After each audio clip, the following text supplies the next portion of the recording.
आज की जनरेशन को इसका नाम रखा मैंने मैगी जनरेशन। 2 मिनट। आज के युवाओं में जो सबसे बड़ी कमी पैदा हो गई है, ज्यादातर उन्होंने मनन करना छोड़ दिया है और अध्ययन मनन के बिना निरर्थक है। और मनन आपका छीना किसने? कुछ समय तक तो टीवी ने छीना। और ये जो जहर आप हाथ में लिए हो, एक एप्पल हजरत आदम ने खाया था तो जन्नत से जमीन पर आ गए थे, एक आप खा रहे हो।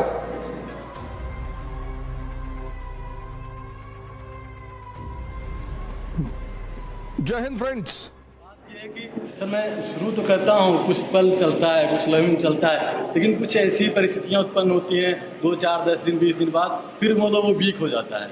चलते रहते हैं, गति में रहते हैं, फिर पता नहीं क्या क्या होता है, वीकनेस हो जाती है, फिर हम ट्रैक से हट जाते हैं 2, 4, 5 दिन, फिर किसी तरीके से अपने आप को मैनेज करते हैं, फिर आते हैं। ये सर बार बार मुझे डिस्टर्ब करता है। आज की जनरेशन को, आपकी तो जनरेशन थोड़ी सी आगे निकल गई, अब जो आ रही पीछे, इसका नाम रखा मैंने मैगी जनरेशन।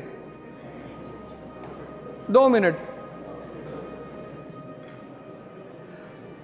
मैंने यही तो कहा, तीसरा जो मेरा पॉइंट था वो यही था कि हम सारा काम इसके बल पे करते हैं।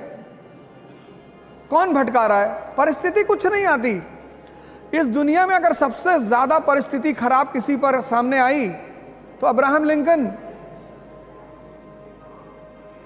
एपीजे कलाम, महात्मा गांधी, किसके सामने नहीं है? अगर हम यहां जितने लोग बैठे हैं, अगर सबको अपनी अपनी कहानियां सुनानी पड़े तो सबके जीवन का एक हिस्सा दर्द का होगा।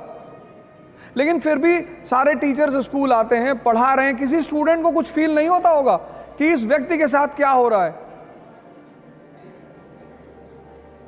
ये तुम्हें कौन, एक आईपीएस ऑफिसर है आज, उनके बारे में सर्च करना, कर्नाटक कैडर के, रवि चंदनवारा, पढ़ना उस आदमी के बारे में। मतलब जमीन के नीचे से शुरुआत करता है वो आदमी, और एक कर्नाटक कैडर का आईपीएस, और ड्रीम तो पता नहीं क्या क्या है। तो ये तुम्हें अपने उस मन को मजबूत करना पड़ेगा। वो तुम्हें बार बार भटका रहा है, उसे मजबूत करना है किसी भी कीमत पे। आज के युवाओं में जो सबसे बड़ी कमी पैदा हो गई है, ज्यादातर उन्होंने मनन करना छोड़ दिया है।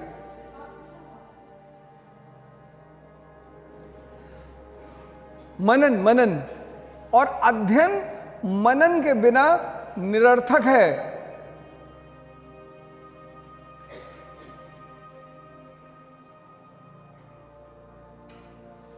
और मनन आपका छीना किसने? कुछ समय तक तो टीवी ने छीना। और ये जो जहर आप हाथ में लिए हो, बड़ा अच्छी कंपनी एप्पल, एक एप्पल हजरत आदम ने खाया था तो जन्नत से जमीन पर आ गए थे, एक आप खा रहे हो। किसी भी देश में डेमोक्रेसी तभी सफल होती है जब उस देश का 80% नागरिक जिंदा होता है। ना कोई पार्टी बुरी होती है, ना कोई नेता बुरा होता है, होता ही नहीं। और भारत जैसे देश में, जहां का राजा कौन? आप। We the people of India solemnly resolve. कोई भी देश महान बनेगा अगर उसका युवा महान होगा तो। 1853 में जापान गुलाम हुआ, 1853 में, और 1894 में एशिया का पावर बन गया। पता है क्यों? युवाओं की वजह से और वहां के शिक्षकों की वजह से। मैंने अभी भारत सरकार को एक रिक्वेस्ट पत्र भेजा है, रिक्वेस्ट किया है कि इस देश के शिक्षकों को वीआईपी का दर्जा दिया जाए। शिक्षक को, और सरकारी, हम लोग तो प्राइवेट वाले हैं, ज्यादा पैसा कमा रहे हैं। क्योंकि शिक्षक को अगर आप पैसा नहीं दे सकते तो भी उसे फर्क नहीं पड़ता, सम्मान दीजिए। उसकी सबसे बड़ी भूख है सम्मान की। मैं अभी आपके गुरुजनों के साथ ऑफिस में बैठा था तो मैं बता रहा था जापान के बारे में कि अगर वहां पे मॉल में टीचर मौजूद है और लाइन है और वो अपना कार्ड शो करता है तो सारे लोग उस आदमी को आगे करेंगे और रास्ता देंगे।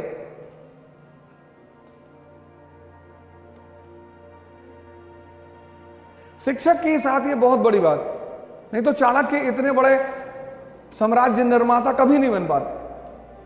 भाई धनानंद तो उनसे पूछा था ना कितना पैसा चाहिए, कितना सोना चाहिए, तो उन्होंने कहा पैसे और सोने की बात नहीं है, सम्मान चाहिए। कंपटीशन बढ़ गया है, ज्यादा बड़ा हो गया है। कितने सारे लोग हैं जो तैयारी कर रहे हैं और कुछ लोग तो 5-5 साल 10-10 साल तैयारी करते हैं।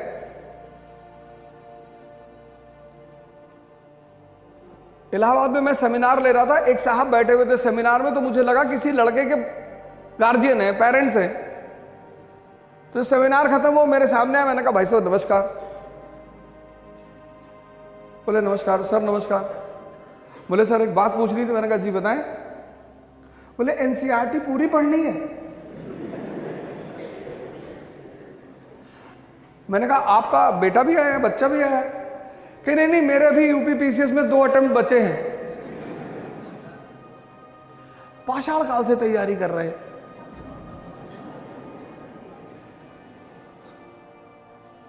कुछ तो उम्र ज्यादा थी और कुछ शायद परेशानियों ने उम्र को बढ़ा दिया था। तैयारी 1 साल होती है बस, उसके बाद कोई तैयारी नहीं होती। आप सभी लोग प्लीज न्यूज़पेपर पढ़ना शुरू करें। और सिर्फ पढ़ना नहीं, इतना बड़ा कॉलेज है, आप इतने सारे स्टूडेंट्स हैं, न्यूज़पेपर पढ़ने का एक सबसे अच्छा तरीका, आप जब कभी, आप में से बहुत सारे लोग आईएएस की तैयारी करने आएंगे या हो सकता कर ही रहे हो। आईएएस वो बनेगा अब जिसका न्यूज़पेपर पर कमांड होगा।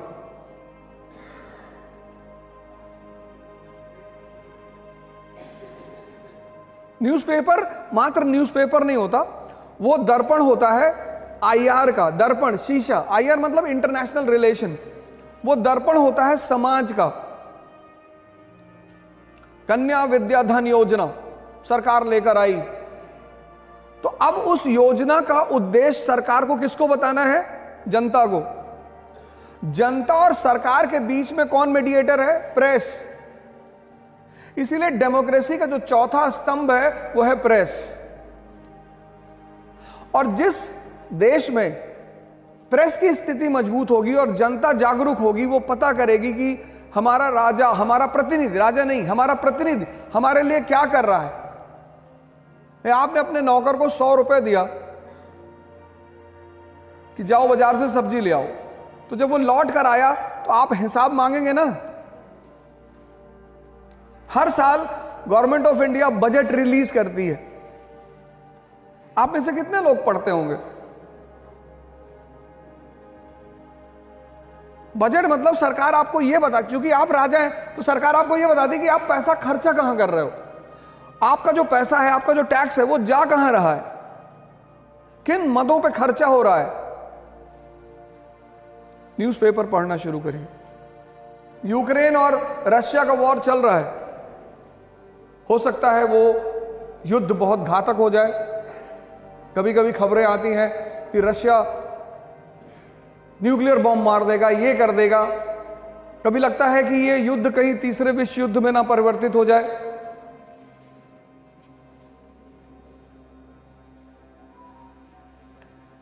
किस रशिया की किस नीति की वजह से चल रहा है? आप हाथ उठा के बता दीजिए, कोई बात नहीं, आपको पता हो तो आप बता दीजिए। नहीं, मैंने ये पूछा कि रशिया की कौन सी पॉलिसी है जिसकी वजह से ये युद्ध चल रहा है, ऐसी कौन सी नीति है उनकी? 17वीं शताब्दी में बनाई थी उन्होंने, 17th सेंचुरी में, तब से आज तक चल रही है। और उस पॉलिसी के बिना रशिया सरवाइव ही नहीं कर सकता। मतलब रशिया को अगर जिंदा रहना है, जैसे हमारे लिए हिमालय इंपॉर्टेंट है, वो हमारे नेचुरल फ्रंटियर हैं, अगर हिमालय हमारे हाथ से निकल जाएं तो हमारे लिए बहुत बड़ा खतरा पैदा हो जाए। तो ऐसे रशिया की कौन सी पॉलिसी है जिसकी वजह से उसे यूक्रेन से लड़ना ही पड़ रहा है? और वो पॉलिसी आई थी 17वीं सेंचुरी में। वहीं से रशिया के आधुनिक इतिहास की शुरुआत होती है और ये चीज लगभग हर समाचार पत्र में डिस्कस हुई। उस पॉलिसी का नाम है वार्म वाटर पॉलिसी। वार्म गरम जल नीति। एक्चुअली रूस को अपने अस्तित्व को बचाए रखने के लिए 2 सागरों पे कब्जा रखना पड़ेगा, एक बाल्टिक पे, एक ब्लैक पे। बाल्टिक उसका दरवाजा है यूरोप में जाने के लिए और ब्लैक उसका दरवाजा है सिल्क रूट पे आने के लिए एशिया में। क्रीमिया जो है वो उसका ऑइसोफेगस है, फूड पाइप। अगर किसी मनुष्य की फूड पाइप निकाल ली जाए तो क्या वो जिंदा रहेगा? नहीं। तो अगर क्रीमिया रशिया से ले लिया जाएगा तो रशिया खत्म। कैसे? फूड पाइप कैसे? उसका सारा ऑयल, नेचुरल गैस सारा उसी रास्ते से निकलता है। न्यूज़पेपर पढ़ना शुरू करिए, ग्रुप बनाइए। यहां पर आपको पता है ब्रिटिश पीरियड में 80% जनता अनपढ़ थी, तब पर भी इतने न्यूज़पेपर छपते थे। और लॉर्ड लिट्टन को न्यूज़पेपर पर प्रतिबंध लगाना पड़ा था, वर्नाकुलर प्रेस एक्ट लेकर आया था वो। आपके मन में कभी यह बात नहीं आई कि 80% जनता अनपढ़ और उसमें न्यूज़पेपर पर प्रतिबंध? क्योंकि भारत में एक आंदोलन चला, उसको बोले लाइब्रेरी मूवमेंट। 4 लोग 5 लोग एक गांव में इकट्ठा होके एक न्यूज़पेपर मंगा के उसमें जो पढ़ा आदमी होता था वो सारी न्यूज़ को पढ़ के फिर समझाता था लोगों को, फिर लोग उस पर चर्चा करते थे। आज तो मैं देखता हूं कि न्यूज़पेपर की क्लासेस चलती हैं। अब पता नहीं फ्यूचर में किस किस और चीज की क्लास चलेगी, लेकिन आप न्यूज़पेपर को सारे लोग पढ़ना शुरू करिए। एक अपने कॉलेज में माहौल बनाओ, एक अपना ग्रुप बनाओ, डिस्कस करो। आपके पास इतने अच्छे अच्छे टीचर हैं और सौभाग्य से 2-3 लोग तो हमारे साथ, हम सब साथ ही यूनिवर्सिटी में पढ़े हैं। टीचरों को देना होता है, पर टीचर से क्या लेना है ये आपकी क्षमता पे डिपेंड करेगा। आप जब भी इन लोगों से मिलो तो एक बार खड़े हो जाओ शांति से। ये पूरी लॉबी सिर्फ एक चीज चाहती है, सम्मान। पूरी भारत, पूरी दुनिया की लॉबी। और टीचर इतना कुछ आपको दे सकता है, इतना, बस आपको ये पता हो कि कैसे लेना है, क्या करना है। आप इनसे पढ़ोगे, आपके पॉलिटिकल साइंस के टीचर हैं, आप इनसे मुद्दा तो उठाओ।